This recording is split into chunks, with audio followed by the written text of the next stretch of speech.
I do quite a lot of work with schools and youth groups, and clay, in my opinion, works very, very well with youngsters. And I think particularly if you're working on a big scale, they really seem to enjoy and get into the idea of rolling out a big massive slab of clay and being allowed, in fact, to get really stuck in.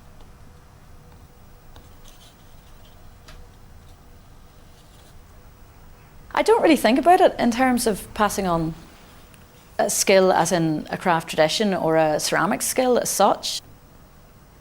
I just say it really is just being part and parcel of their education.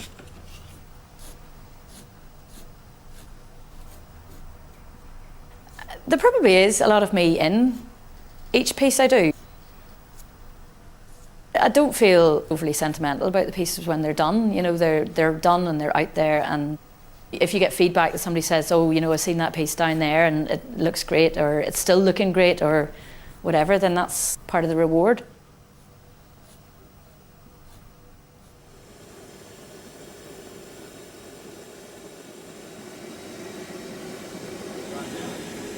What I'm doing here, in fact, I'm doing a salt firing.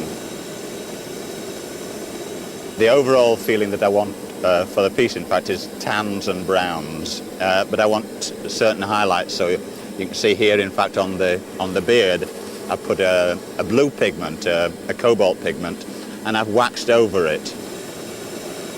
It needs the salt firing to actually sort of hasten the formation of the glass. I put this clay pot into the kiln, and then at high temperature we introduce salt, and the heat from the kiln will vaporize the salt, and small amounts of sodium will combine with the silica in the clay, and it will form a glass. You're on tender hooks at the end of the firing because you don't know whether you're doing it right. And sometimes I can go home at the end of a firing and be absolutely, totally depressed. But I can yet find 36 hours later when I go and open the kiln, it's actually been a very good firing.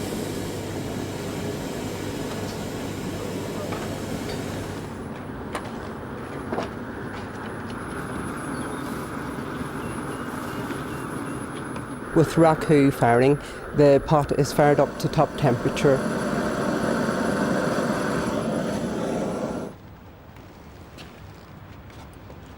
Then the kiln is opened up and the pot is lifted with tongs into a bin in which there's organic material. I actually use wood shavings.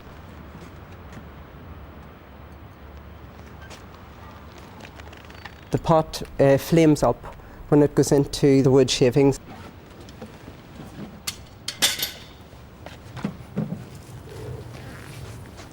I throw on more wood shavings and get a good flame going.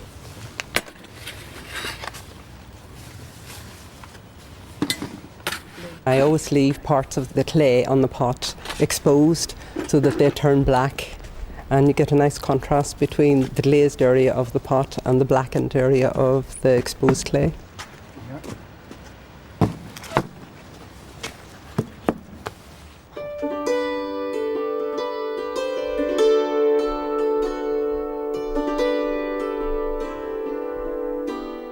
I don't really think about the future. Hopefully people will enjoy them for a few years. They'll probably be there longer than I'll be there. I suppose it is designed and made to last, so that would be the ideal. But also I would recognise the fact that, you know, things do change, and I certainly wouldn't take any major umbrage if they were, you know, taken down or whatever, and things move on.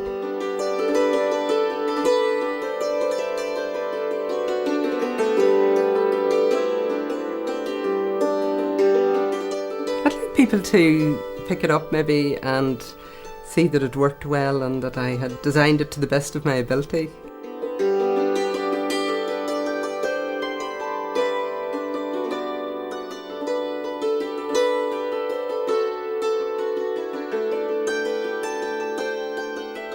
I mean, it would be nice to think that it would be there in 100 years' time and people would still look at it and go, I wonder what that's made from.